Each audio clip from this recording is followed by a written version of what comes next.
Math of Mr. Williams, example 1, multiplying integers. Find each product. So here the first one we have -5 times a -6, and we see that we are multiplying two numbers and they're both the same sign, negative numbers, so we know our answer will be positive. So we have -5 times -6, and that's going to be 5 times 6 is 30, and since they're the same, it is a positive answer.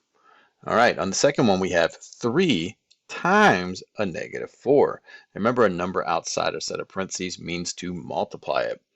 So here we have different signs, so we know our answer will be negative. So 3 times 4 is 12, and a positive negative will get me a negative result. Math with Mr. Williams, example 2, evaluating expressions. Fine. So here we have parentheses -2 and parentheses squared. So that means the exponent is being applied to everything inside the parentheses. So we know there are going to be two of these guys. So that's -2 times a -2.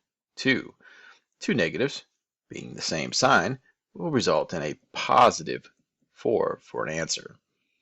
All right, on the second one, it's different because the parentheses are gone. This 2 is only being applied to the 2 itself. So we have here a -2 times 2. So 2 times 2 is 4. And then I bring in the negative again, making this a -4 result.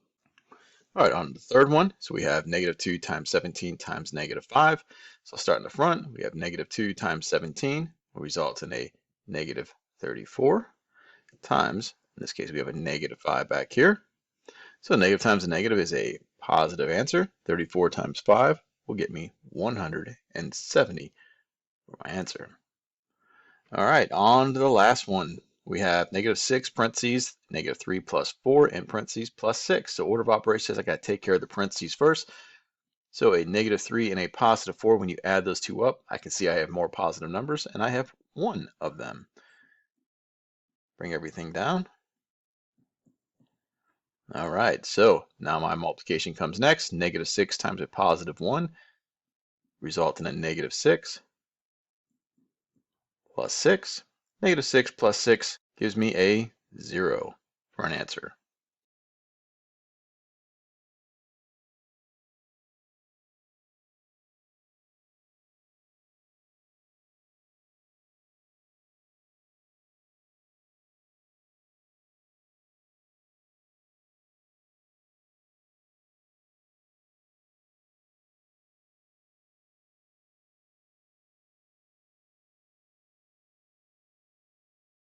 Math of Mr. Williams, example 3, multiplying rational numbers. Find -1/3 times a -2 3/4. Okay, so let's go ahead and rewrite this. Okay, and then the next step is to use around the world, because we really don't have to multiply a regular fraction times a mixed number. So remember, we take our whole number, multiply it by our denominator, and then we're going to add the numerator number. So 2 times 4 is 8. 8 plus the 3 is going to get me 11 on top. Keep my 4 in the bottom. Keep it negative, put it back in the parentheses, and then bring our -1/3 down. All right, and now we just multiply straight across. So 1 times 11 gets me 11. 3 times 4 is 12. Now we have two of the same signs, and since we have to keep our same rules when we multiply negative numbers, two negatives make a positive result, giving us a positive 11/12 as our answer.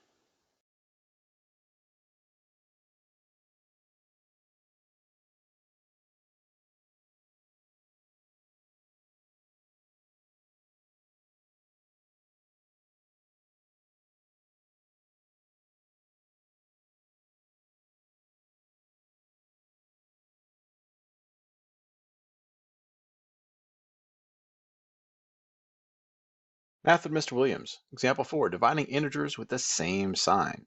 So we have -18 divided by a -6. So the first thing is, I see two negative numbers. I know if they are the same sign, my answer will be positive. So we have negative, negative, positive answer. Now we just do the math. 18 divided by 6 is 3. Math of Mr. Williams. Example 5, dividing integers with different signs. Find each quotient. So we know we divide integers with different signs. Our answer will be negative.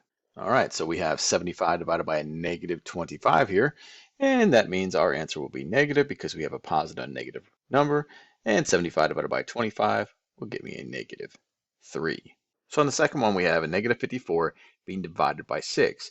So in algebra, most of your division will be shown as fraction work. So we have negative 54 divided by that positive 6 gives us a negative result because they're different signs. 54 divided by 6 is 9. Math Mr. Williams, example 6, evaluating expressions. Find the value of each expression when x equals 8 and y equals a negative 4. All right, so we're going to use substitution here. So the first one we have is x divided by 2 over y. All right, so we're going to substitute where there's an x. I'm going to put an 8. Bottom here we have 2 times y, and the y is a negative 4. All right, in order of operations, I got to take care of my multiplication division. I can't take the 8 and divide it by the bottom numbers yet. So what I'm going to do here is I'm going to multiply out the bottom first and then do my division. So we have 2 times a negative 4, different signs, means a negative 8 result. And the 8 on top stays. So 8 divided by 8 will get me 1. And a positive 8 and a negative 8, that will be a negative 1 as a result because they're different signs. All right, on to the second one here. We have a negative x squared plus 12 divided by y. So I'm going to go ahead and do my substitution here.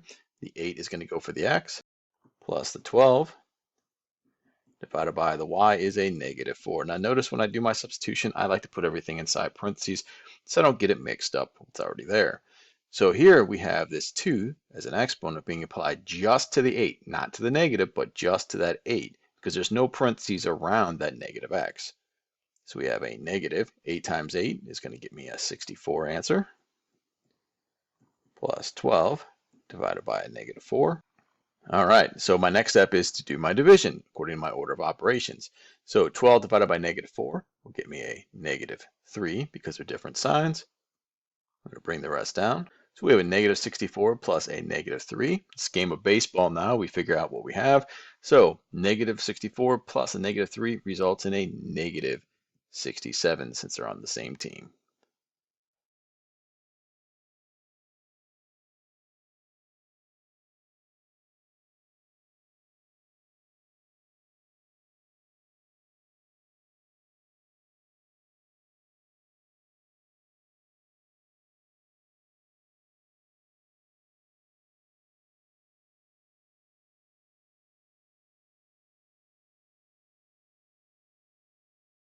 Math with Mr. Williams, example 7, dividing rational numbers. So here we have 6 over 5 divided by negative 4 over 3. Okay, so we're going to apply keep, change, and flip. We're going to keep the first fraction. We're going to change the division to multiplication. Then we're going to flip that second fraction. So we're going to do keep, change, and then flip. Okay, so now we're just going to multiply straight across. So 6 times a negative 3, since they are different signs, that gets us a negative 18. 5 times 4 get us 20. And now we need to simplify. So what goes into an 18 and a 20? Well, 2 does. So I'm going to divide top and bottom by 2, giving me a negative 9 over 10 as my final answer.